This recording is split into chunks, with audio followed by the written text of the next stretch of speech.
देश के जी कहाँ नहीं सदन में सवाल उठा रहे कि ये मोदी जी हम हनुमान आपके ये हैं, आगे भी रहेंगे, हमको विशेष राज्य का दर्जा दिलवा दीजिए। चिराग जी को विशेष राज्य की मांग पर इन्हें धरना प्रदर्शन करना चाहिए, केंद्र की सरकार से इस्तीफा मांगनी चाहिए। लोकसभा के अंदर में राहुल गांधी कह रहे थे कि जाति आधारित गणना हम कराएंगे, अगर हमारी सरकार बनी तो हम लोग कराएंगे, आप इस बात को नोट कर लीजिएगा। और इसी के बाद जो पूर्व मंत्री है अनुराग ठाकुर, वो खड़ा होकर के ये बातें कहते हैं कि जिसकी जाति ही नहीं पता है वो क्या जातीय जनगणना कराएंगे। उसके बाद में अखिलेश यादव जो उत्तर प्रदेश के पूर्व मुख्यमंत्री हैं, वो कहते हैं कि आपने जाति कैसे पूछ लिया। उसके अलावा बहुत सारी बातें हुई है, इसके अलावा बहुत सारे मुद्दे पर बातें होगी। हमारे साथ में अनिल साधु जी हैं, इनसे जानते हैं कि आखिर में ये सारा चीज़ क्यों पैदा हो रहा है, सदन के अंदर में जाति आधारित गणना पर लोग इतना विरोध काहे कर रहे हैं। सर देखिए, सबसे पहले अनुराग ठाकुर जी को माफ़ी मांगना चाहिए। अच्छा। इस तरह का बयान अशोभनीय है।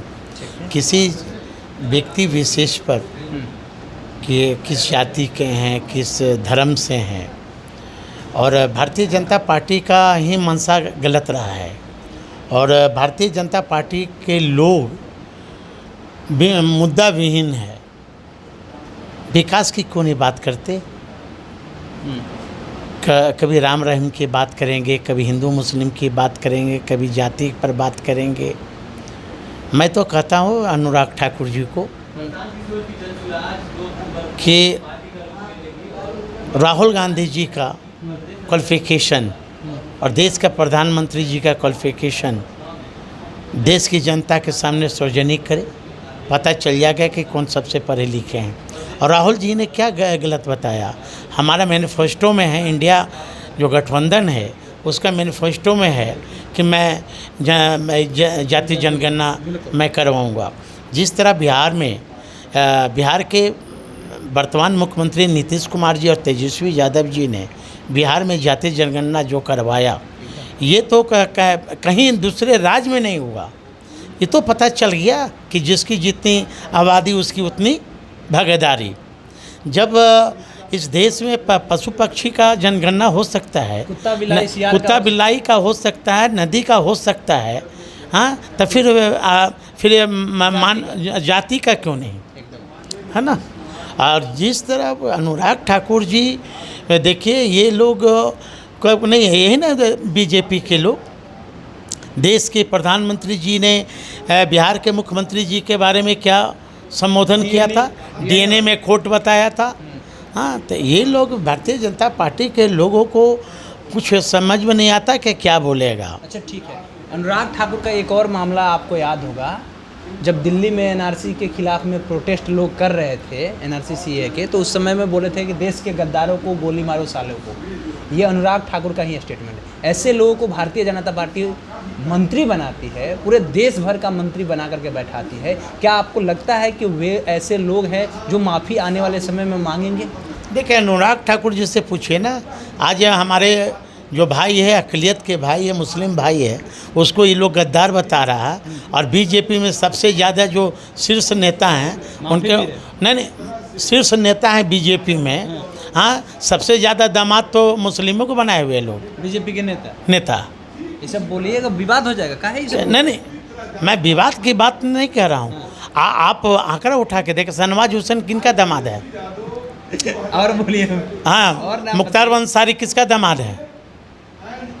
बहुत लोग हैं ना। एक वही ना कह रहे हैं कि जब दामाद बनाने में मज़ा आ रहा है और हिंदू मुस्लिम और राम रहीम कर रहे हो। जीत कैसे जाते हैं इतना सीट? ये लोग जीत कैसे जाते हैं? अभी भाजपा के नेता कह रहे हैं लोग कि 240 सीट आएगा, उससे कम नहीं होना है। मतलब आप लोग को मात्र 3 सीट आएगा। 243 को बिहार में सीट है और 240 उन लोग को आ जाएगा, बाकी 3 को आएगा। अनिल साधु जी में से पता ना विधायक बनेंगे कि नहीं बनेंगे, तो आने वाला समय बताएगा। बिहार की जनता भारतीय जनता पार्टी से उब चुकी है। भारतीय जनता पार्टी अपने वादों से मुकर गई है। इसलिए आने वाला समय देख लीजिए।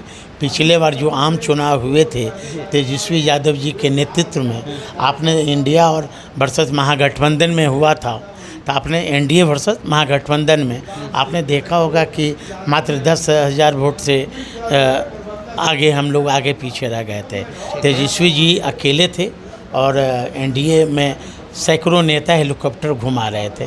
बिहार की जनता बीजेपी को जान गई है, दिल से जान गई है। अभी उड़ता चिड़िया बिहार है।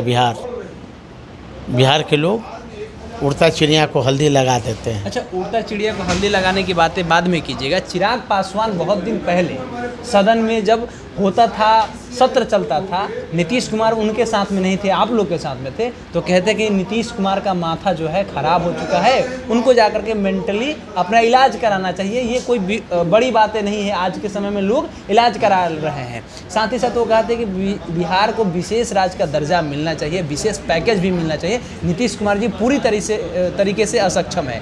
आज वो सत्ता में है, बिहार को विशेष राज्य का दर्जा नहीं मिला, स्पेशल पैकेज का रीपैकेजिंग करके दे दिया गया बिहार को। क्या आप चिराग पासवान को कहिएगा?